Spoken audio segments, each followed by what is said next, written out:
You're listening to the Gridiron and Wine podcast, where three girls, two Brits, one Yank, discuss the beautiful game of American football whilst drinking delicious wine. Enjoy the show.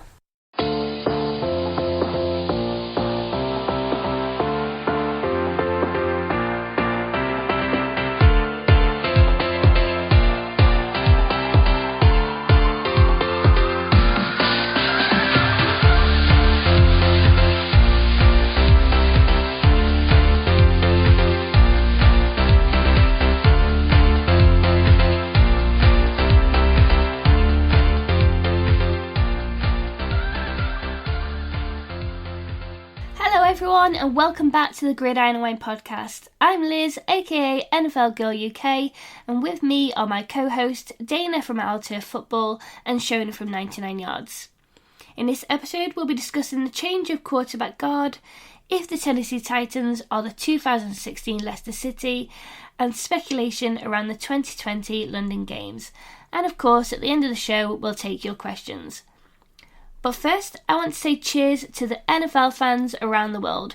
Whether you stay up late to watch games live or watch the replays the next morning, wherever or however you watch it, you do you, boo. Cheers. Cheers, fans. Cheers, everyone. So I wanted to start today with talking about the quarterbacks within the league. So the reason why I brought this up is that over the playoff weekends, we saw something happen that blew a lot of people's minds, especially newer fans, where Tom Brady and Drew Brees both were out of the playoffs in the first round. And a lot of people didn't know what to do with that because they're always there. They're always right in the mix, right? And so what I wanted to talk about just a little bit was this changing of the guard. And I have been a football fan since I was 11 years old. So I have been around for a million times. You know, we saw Tony Romo come and go. We saw John Elway come and go. We've seen so many great quarterbacks, you know, be in the league, and you can't imagine the league without them. And then you have the changing of the guard, and we're going through that again as NFL fans. So, and no, I'm not saying Tom Brady's retiring. I have no idea if he's going to or not. Let's just wait to see what happens there. But I wanted to ask you guys how you felt about, since you guys have said for a long, you know, very openly that you are newer NFL fans, how you felt about losing kind of some of these statesmen and then watching these younger quarterbacks like Lamar Jackson, like Patrick Mahomes, you know, kind of up and coming. And I kind of wanted to know what you guys thought about that. I feel like if you have a ending like Peyton did, you know, he won the Super Bowl and he wrapped it up in a nice wee bow, and then I cried in my coffee because I was like, that's it, it's no more Peyton Manning. Then it's quite a nice wee round off of the story. But like, I feel like Breeze probably isn't going to get that same ending, and I felt like he was going to last year until that contentious championship game, which we probably won't discuss. So I feel like it'll be quite sad when he goes, because that's it. You know, he might just be like, you know what, I'm going to retire. I've had enough now. I'm going to move on. And, you know, that might be quite a sad ending to see him leave that way. I find it really exciting that it's now switching back to like a more like a running based sort of quarterback, like we're seeing with Lamar Jackson. And it's really exciting. It's interesting to see how they're faring when they do play each other, as we've seen over the playoff weekends. Mm-hmm. Yeah, Shona's right. I mean, I became a fan in 2012, so I was quite lucky that at the time it was, you know, the Russell Wilsons of the world and people like that. So it's almost really been a slightly newer style of the game anyway. And like you say, kind of what Shona said about Lamar Jackson, again, it continues to change, and the style of play continues to kind of develop in a way that's not just your typical traditional quarterback. So yeah, I think it's really fascinating, and I'm pretty excited to see kind of how it all changes over the next few years, especially with the draft coming up soon, like what impacts that'll have too.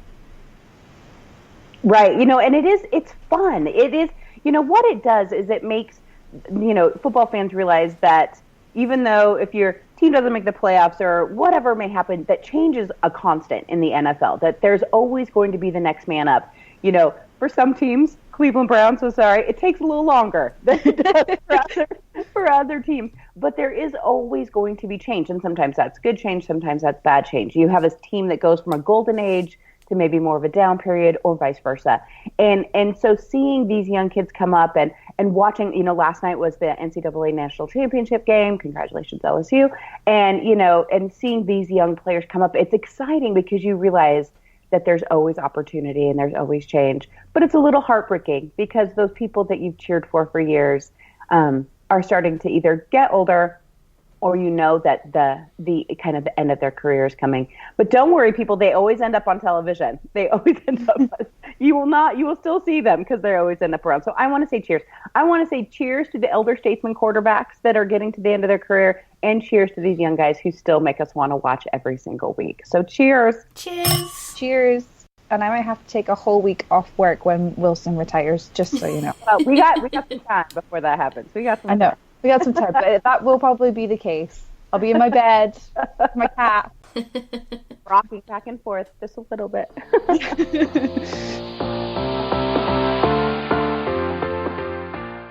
Okay, so I am always the first person to say you cannot compare American football with UK football, or soccer, as you would call it, Dayna. Yeah. It normally drives me crazy with the memes and the interviews, and can you guys say like the British words, or can you guys say the American words? It's just sometimes a bit too cringy for my liking. But I am starting to feel that the Tennessee Titans could be the 2016 Leicester City, who obviously won the Premier League. And the only comparison I am making is this. It's the underdog story where neither team are playing like the tag they have been handed. Head coach Mike Vrabel for the Titans said himself the underdog tag is overrated. He also said apparently said he would, cut off his manlyhood to win a Super Bowl. Wow. Hello. But this is more about a team using a formula that works, like Leicester did. It wasn't working with Mariota as quarterback, so they switched to Ryan Tannehill. They're utilizing Derrick Henry like a Japanese speed train, as he has rushed for more than 100 yards in 7 of his last 8 games. And their defense have not allowed more than 14 points over the last few weeks.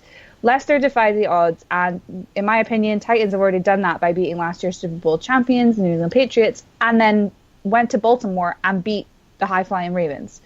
I feel no one wants to play the Titans right now, but Vrabel's guys know getting near to their end goal is irrelevant.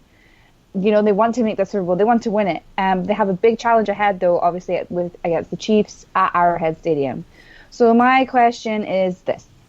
Can the Titans do it? Can they get to the Super Bowl, and can they beat either the Niners or GB for that Lombardi trophy? I hope so. For me, Titans are 100% the underdog in this. I'd absolutely love to see them go on and do it. Massive game. It's the first time since, I think, 2002 even, that they've made it to the championship. And obviously if they make it to the Super Bowl, it's going to be the first time they've got there since 99 as well. So it was amazing having them over in London. I met loads of their fans. They were all amazing people. So yeah, I've got faith, and I think they'll get it. They're going to do it. This story, and it's a perfect comparison, because for those people who don't follow Premier League, Leicester was such an underdog. There was no way, right? Like, no one expected that, and it's so American. The thing about American sports, and the reason why we do the playoffs the way we do, instead of the opposite of like Premier League, where they just, whoever gets the most points at the end wins. Congratulations. That's not how we do it, because we do a playoff system because any given Sunday, right? Any given Sunday, the underdog can win. Any given Sunday, you can get in there. David can beat Goliath. And that's just the basis of American sports. That's just what we are. And the Titans are that this year. And it's been fantastic to watch. Can they win? They beat the Patriots. They beat the Ravens at home. You can't tell me this Titans team can't beat anyone in their path. And would I have said that in the middle of the season? No. Sorry. And nothing against the Titans. It's just that we don't expect that from them. But the biggest chance they made, the biggest thing that Mike Vrabel did was he came in and he said, Marcus, you've been our quarterback forever and we love you, but you are not the guy. And he took that chance because that could have been a disaster for that team. And he didn't do it. And look what's happened. And if this is not a commentary on the way Miami was coached for a long, long time with what Ryan Tannehill is doing right now, I don't know what is. So don't ever give up on a player because you never know what a different coach can do for them. So, yes, I love it. I love the Titans. I think that I will put, until they prove me otherwise, I think they can beat anyone in their path. I mean, considering that the NFC game to me is like Hades v Satan, then I am so rooting for the Chiefs or the Titans to win. So the Titans would be a great story, but I hate if the Chiefs win on that championship game. I am fully behind Patrick Mahomes, and I will send him to Mount Ketchup myself. Yeah. But isn't that the fun thing? This AFC Championship, for those of us who maybe they aren't our team or they're not a rival, it's going to be so fun to watch because you'll be so thrilled for either team. And I love football games like that. The other game, not so much. The other game, no. Not so much. But we're a little biased, ladies and gentlemen. Hades versus Satan, that's right.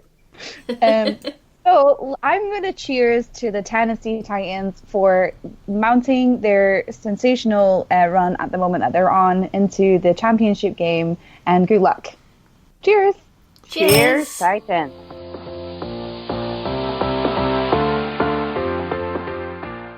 Okay, so we're expecting in the next week or so for the 2020 London Games to be announced, but already there's been some huge speculation over who's coming over. The first rumour I've heard is Atlanta Falcons as the home team against the Denver Broncos. The second rumour I've heard is the Miami Dolphins against the Seattle Seahawks, with Miami being the home team. The only other that we know of for certain is the Jacksonville Jaguars.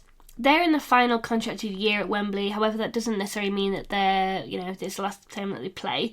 I haven't yet heard anything about who they could be up against.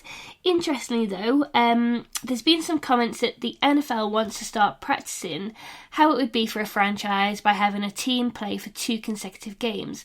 So I'm intrigued about the announcement. I'm excited to hear who's coming over. Have you guys heard anything?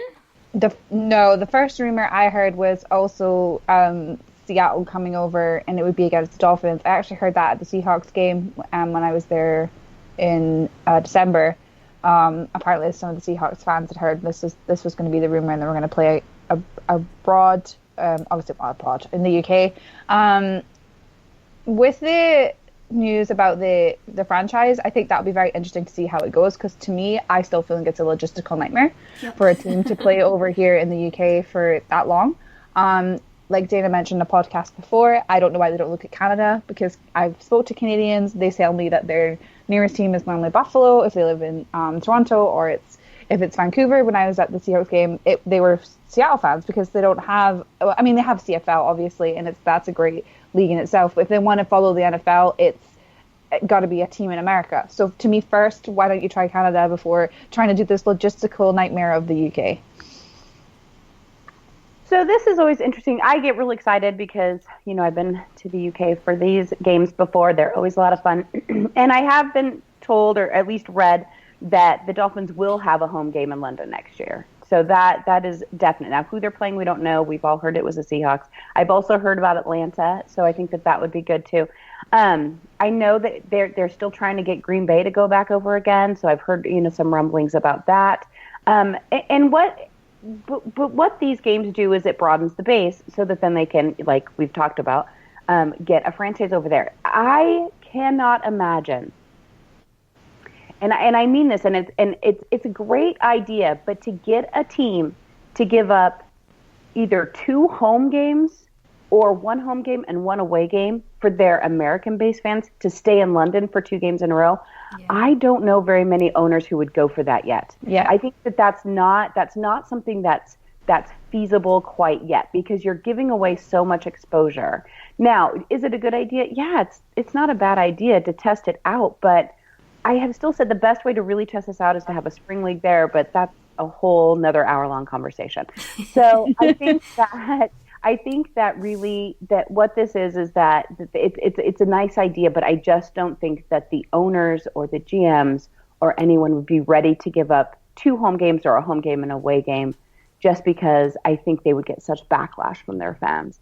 But I will say I'm very excited to come back over and see another one of these games, because it's so much fun. And if I encourage anyone, I know we have a lot of UK listeners, but if anyone from America is listening, I really want you guys to try and make that trip, because it's a great time.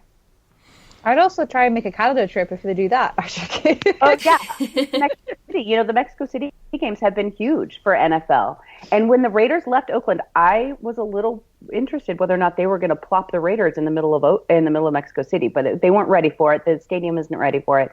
And so that is the other option, is you can go north to Canada or you can go south to Mexico City, where they have that insane fan base down there. All right, ladies. Well, between us, let's pray for a Seahawks return, and let's cheers to some more exciting matchups. Cheers.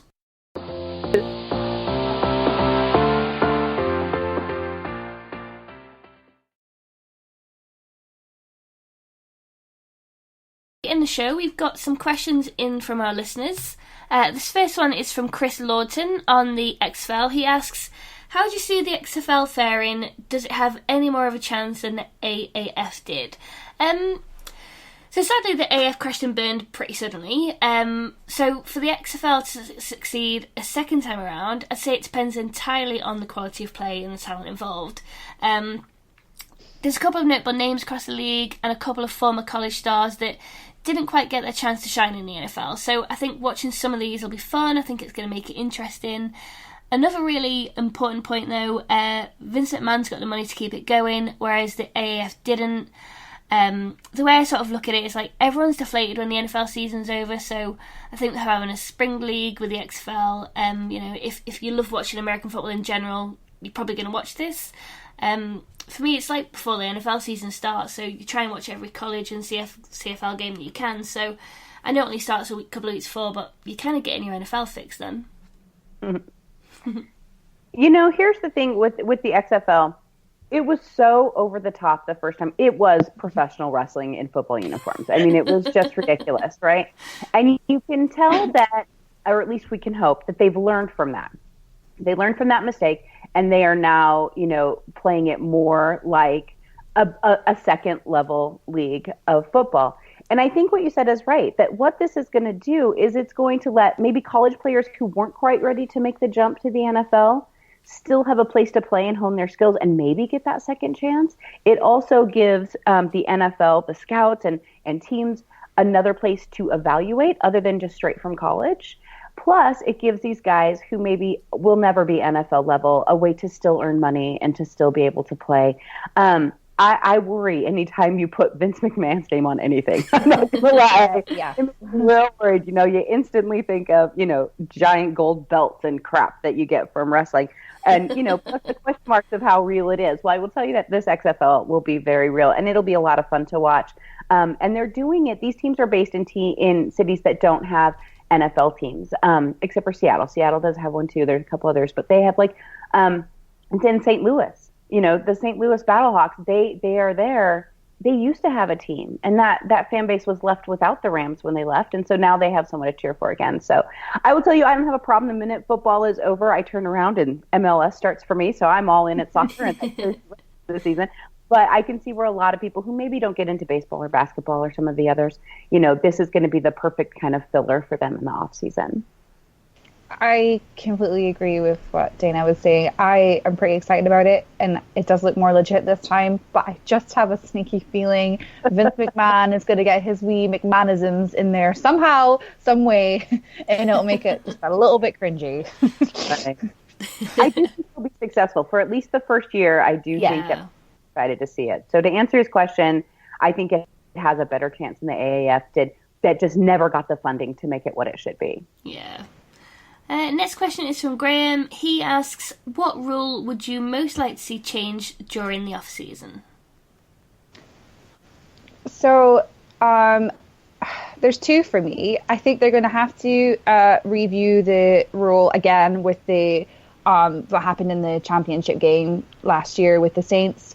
There's been a few calls this year in particular that I just don't think the refs or the league really know what they're looking for, and they're going to have to review that again, which is just crazy that we're talking about this again. But there was an instance in a few games quite recently where the league have then told the coaches, oh yeah, we should have reviewed that, we should have called for that, and you're like, well, thanks, but now I've lost the game 26-21 or whatever. That doesn't really help me now. So that's going to have to be something that needs checked. And a big bugbear of mine, which I know won't be changed during the off season, but I hope in the future it will, is overtime in the playoffs. I just don't understand how you can have this scenario where if you win a coin toss, which is basically luck, and if you score, that's it. That's the end of the game. The other opposing quarterback does not get a chance to try and score for his team or try and get his team back in the game. It's just mind-boggling to me. They don't have this in college, and yes, sometimes college games can go on that a little bit longer, but that's exciting about it. It's like, it's for instance, if in the Premier League and you're going to a FA Cup, and then they go into the final, and Manchester United wins the coin toss, and then Liverpool is like, okay, Liverpool, if Manchester United don't score their first penalty, you can go. But if they do, that's it. Jurgen Klopp would be having a field day on the pitch. Like, it's a rule to me that just kind of drives me crazy. And I understand that, like, people say, oh, but your defense can stop. But sometimes maybe your defense has been playing you into, maybe your defense just got you into overtime. They may be a little bit tired. They maybe need their offense to step up for them a little bit. I just think it's a bit crazy that they don't get a chance to oppose. And I would love to see that changed. I think that is the biggest complaint. And it's usually, of course, the complaint of the losing team. You know, well, my quarterback didn't even get a chance. Well, you're right. And I'm sorry for that, because I really am sorry for that, because the overtime rules do need to change. You know, whether you play, most people have said, just play another full quarter, see what happens, you know. But at the same time, I think that they've tweaked that in the past, and it still doesn't make people happy and that sort of thing. Here's the thing, though. If I had to pick one, I would go back to PI is a pain. Pass interference is so subjective, and what we're seeing now, and the football players, they will never admit to this, but there's some play acting going on the field, you know, to make it look like they interfered more. Throw your arms up. I mean, there's some great players out there who I'm like, really? Are you kidding? Did you just decide that, you know, all of a sudden you were going to do that flop? And so, and the refs have to be better at, you know, looking at the play. Now, the problem with both of the rules that you just stated is that they're trying to keep the game short for both of them. They don't want to spend 20 minutes reviewing PI slowly back and forth, you know, going at all these different angles. They want the game to continue. So either make it completely subjective, and what the ref on the field, you know, says goes. Just get rid of that challenge that you threw in there to make everybody happy, or do a proper job of actually looking at it and taking the time and looking at it. I think it's very frustrating. If I had to add one, I would say, you know, what roughing the passer means. I would really, really love for that to, you know, they're football players. They're not China dolls. They can take a hit. And so, you know, whether or not, and this has a lot to do with a lot of plays I saw this year that were just ridiculous or not called at all. I mean, I can tell you 10 quarterbacks who just got hammered that it should have been called for if you went by the letter of the law. And then sometimes when quarterbacks tripped on their own feet and all of a sudden they still got the call. And so I hate the inconsistency of it. And so make it very black and white what constitutes, you know, a hit on a roughing the passer. And then we can just all move on from it.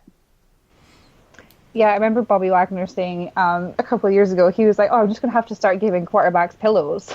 Right, exactly. Yeah, some of them, it is ridiculous. You know, and it's also ridiculous what some don't get called, because there was a couple of times, you know, I saw Carson Wentz get hammered a couple of times, and I'm not talking about Jadeveon Clowney because I still think that's a clean hit, but that's a whole different conversation. But, you know, earlier in the season, there was one in particular, and I can't remember who he was playing, where I thought, oh my God, they literally just tried to break that kid in half, and it wasn't called. So there just needs to be more consistency there. I know it's a little, I'm talking about the Seahawks game, but there was one against Wilson as well in Green Bay where he was just like floored after he threw the ball, and the rest was like, yeah, okay. Yeah, that's it. It's the inconsistency. And that's what we've always complained about refs. And they're human, and they have a horrifically difficult job. I feel for officials sometimes, because I think that their job is really hard and they take so much heat. Because whichever fan base it went against, they're not going to like you. You know what I mean? But I do think that there just needs to be, either make the rules simpler so there can be consistency, or give them more training. It's one or the other. Yeah, I think you're right there. Next question is from Michael Madden.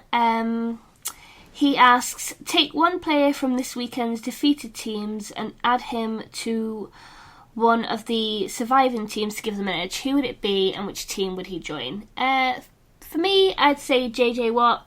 Not really sure where I'd send him. Possibly 49ers or Titans. But then that's because I'd like to see both of those teams make it to the Super Bowl. My reason for JJ is his passion. Obviously, he's very, very talented, but to me, I just love his ability to get everyone fired up, and I think he'd be great.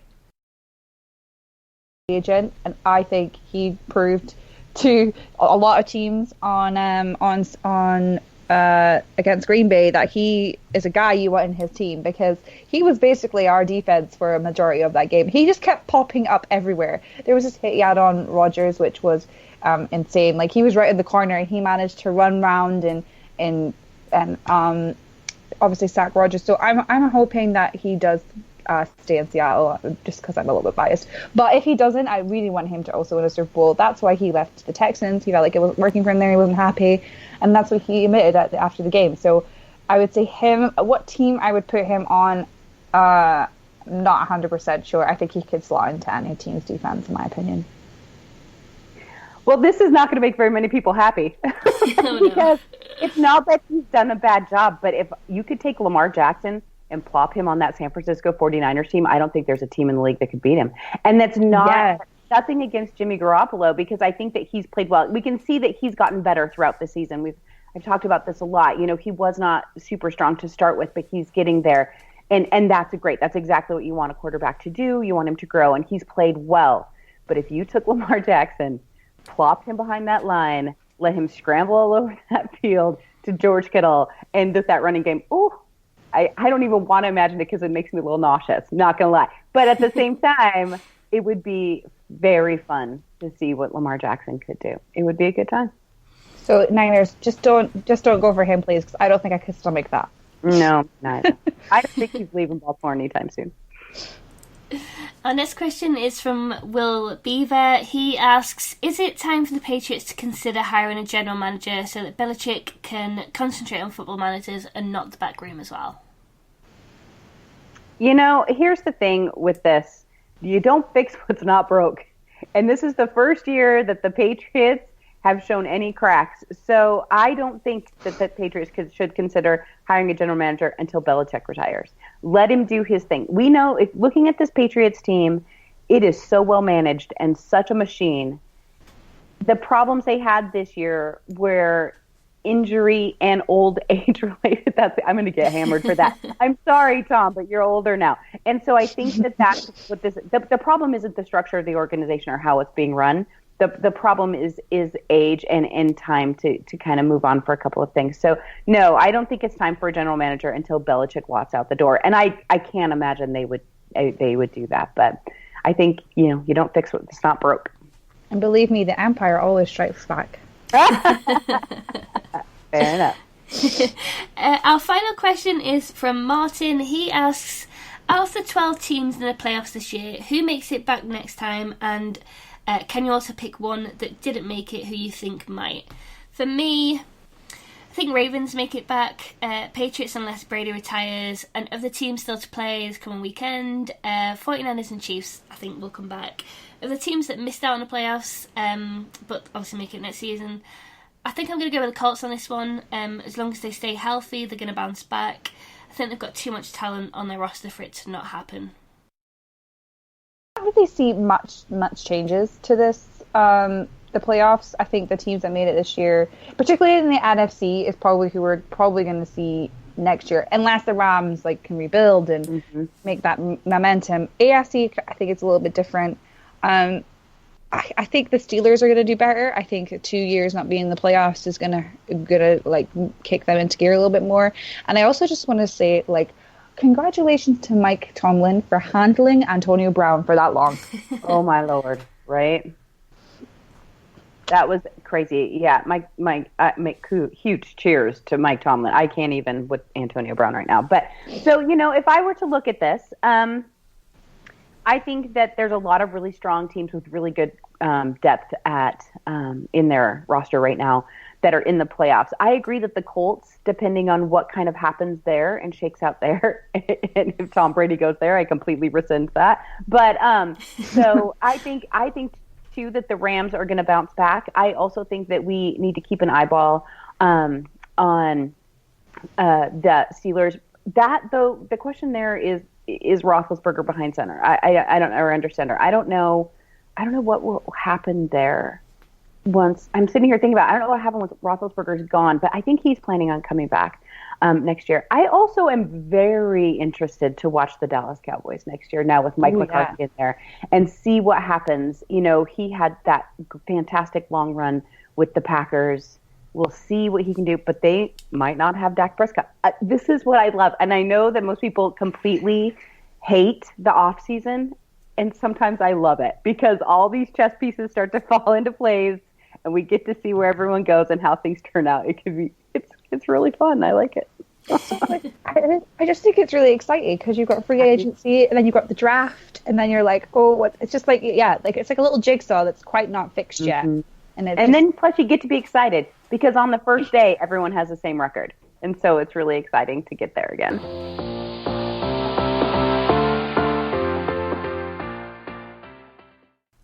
That's all for this week's episode of Gridiron and Wine. Thank you to everyone for tuning into our podcast. If you liked what you heard, be sure to rate, review, subscribe, and of course, tell a friend about the show. Until next time, thanks for listening.